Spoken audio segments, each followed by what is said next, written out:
नमस्ते दोस्तों, स्वागत है आप सभी के आपके अपने YouTube channel Aradhana and blogs पे। दोस्तों, आप सभी कैसे हैं? तो आशा करती हूँ कि आप सभी अच्छे होंगे, स्वस्थ होंगे।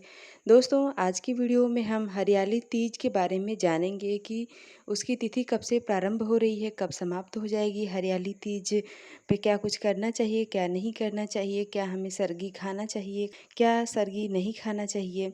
इन्हीं सब बातों को जानेंगे इस वीडियो में। तो चलिए दोस्तों, बिना देरी किए वीडियो को शुरू करते हैं और जान लेते हैं सारी बातों को। देखिए दोस्तों, साल 2024 में हरियाली तीज हर साल सावन महीने के शुक्ल पक्ष के तृतीया तिथि को तीज मनाया जाता है। मान्यता अनुसार इस दिन भगवान शिव ने माता पार्वती को पत्नी रूप में वरण करने का वरदान दिया था और सबसे पहले हरियाली तीज का व्रत राजा गिरिराज हिमावन की पुत्री देवी माता पार्वती ने किया था, जिसके फलस्वरूप भगवान शंकर ने उन्हें पति के रूप में प्राप्त हुए। अब क्योंकि ये सावन के महीने में पड़ता है, इसलिए इसे श्रावणी तीज भी कहा जाता है। हरियाली तीज के दिन महिलाएं 16 श्रृंगार करके पूरे विधि विधान से भगवान शिव जी की साथ माता पार्वती की पूजन करती हैं और निर्जला व्रत रखते हैं जी। और जब सब हो जाता है, पूजा पाठ होने के बाद जो है सभी माताएं बहनें एक साथ बैठ के कथा को श्रवण करती हैं, कथा सुनती हैं। क्योंकि दोस्तों ये निर्जला व्रत है, इसलिए इस व्रत को करवा चौथ के व्रत से भी ज़्यादा कठिन माना गया है। एक तो गर्मी का दिन होता है और ऊपर से निर्जला व्रत रखना होता है, तो इसलिए ये व्रत जो है थोड़ा कठिन माना गया है।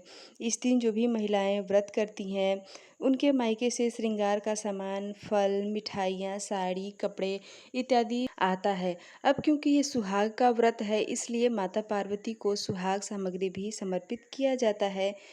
जैसे मुख्य रूप से सिंदूर, बिंदी, चूड़ी, आलता और मेहंदी शामिल होता है। इसके अलावा भी आप और बहुत सारी सुहाग की सामग्री और समर्पित कर सकते हैं माता पार्वती को। ठीक है। अब दोस्तों, हम देख लेते हैं कि हरियाली तीज की तिथि कब से प्रारंभ होगी। तो देखिए दोस्तों, हरियाली तीज जो है वो सावन महीने के शुक्ल पक्ष के तृतीया तिथि के दिन मनाई जाती है। तो इसलिए तृतीया तिथि जो है वो प्रारंभ होगी 6 अगस्त को शाम को 7:58 पे प्रारंभ होगी और समाप्त हो जाएगी 7 अगस्त को रात को 10:06 पे।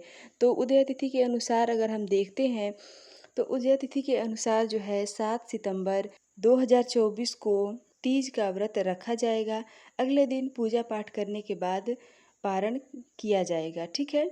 अब दोस्तों, हम देख लेते हैं कि व्रत खोलने का यानी कि पारण का शुभ मुहूर्त क्या है।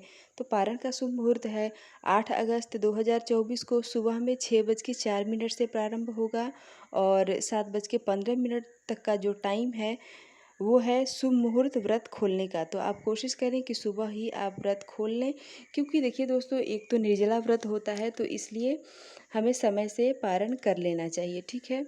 अब दोस्तों, इसमें महत्वपूर्ण सवाल ये है कि क्या हमें उठ के सुबह सरगी खाना चाहिए या फिर नहीं खाना चाहिए। देखिए दोस्तों, सरगी खाना और सरगी नहीं खाना ये टोटल आपके अपने घर के ऊपर निर्भर करता है। अगर आपके घर में सरगी खाया जाता है तो आप ज़रूर खाएं, और अगर आपके घर में नियम है कि सरगी नहीं खाया जाता है तो आप सरगी ना खाएं, क्योंकि अपने घर का नियम ज़्यादा महत्वपूर्ण होता है। ठीक है। तो दोस्तों, सरगी में खाया जाता है तो वो क्या क्या चीज़ आप खा सकते हैं। अगर आपके घर में खाया जाता है तो आपको पता ही होगा, क्योंकि आपके घर के जो बड़ी महिलाएं हैं वो आपको बताई होंगी, या आपने अगर एक दो बार किया होगा तो आपको पता होगा, आइडिया होगा कि क्या क्या खाया जाता है। तो देखिए दोस्तों, बहुत सारे जगह पे जो है अन्न नहीं खाया जाता है सरगी में। ठीक है। सिर्फ शरबत, दूध, चाय, जूस इत्यादि यही सब लिया जाता है। और बहुत सारे जगह पे, बहुत सारे इलाकों में जो है मीठा भोजन किया जाता है, और बहुत सारे जगह पे आप जो मर्जी खा सकते हैं, सिर्फ आपको लहसुन प्याज जैसी तामसिक चीज़ें नहीं खाना है। ठीक है। अब दोस्तों, हरियाली तीज के व्रत में नहाए खाए का भी विशेष महत्व होता है। तो आप एक दिन पहले ही बाल धो के स्नान कर लें।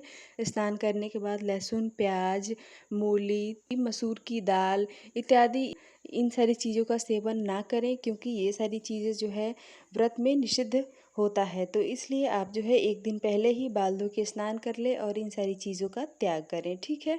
और अगले दिन जो है सुबह के समय व्रत शुरू हो जाता है। दोस्तों, हरियाली तीज का नाम ही है हरियाली, तो इसमें हरा का काफ़ी महत्व होता है।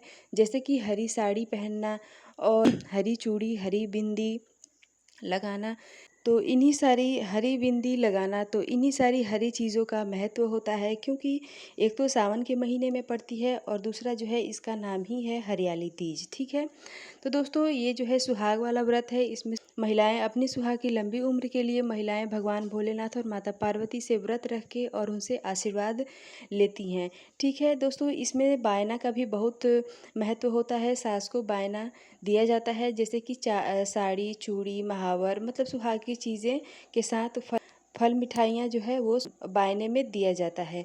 अब दोस्तों बायना कब देना चाहिए, तो देखिए दोस्तों, शाम के समय पूजा होता है भगवान भोलेनाथ की और माता पार्वती की, तो उस पूजा समाप्त हो जाता है, तो उसी समय जो है सास को बायना दिया जाता है, अगले दिन नहीं दिया जाता है। ठीक है, अब अगला है दोस्तों कि क्या हरियाली तीज और हरितालिका तीज एक ही होता है, तो जी नहीं दोस्तों, दोनों अलग अलग होता है। हरियाली तीज सावन के महीने में आता है और हरितालिका तीज जो है वो भादो यानी कि भाद्रपद महीने में आता है। तो दोनों अलग अलग होता है, लेकिन दोनों सुहाग का ही व्रत है। तो आप जो है अगर दोनों करते हैं तो अच्छी बात है, अगर आपके घर में एक होता है तो भी अच्छी बात है, क्योंकि दोनों सुहाग का ही व्रत होता है। ठीक है, तो दोस्तों आशा करती हूँ कि हरियाली तीज की जानकारी आपको अच्छी लगी होगी। वीडियो पसंद आए तो लाइक करें और इसी तरह की जानकारी के लिए आप हमारे चैनल को सब्सक्राइब ज़रूर करें। मिलती हूँ इसी तरह के एक और वीडियो के साथ, तब तक के लिए बाय।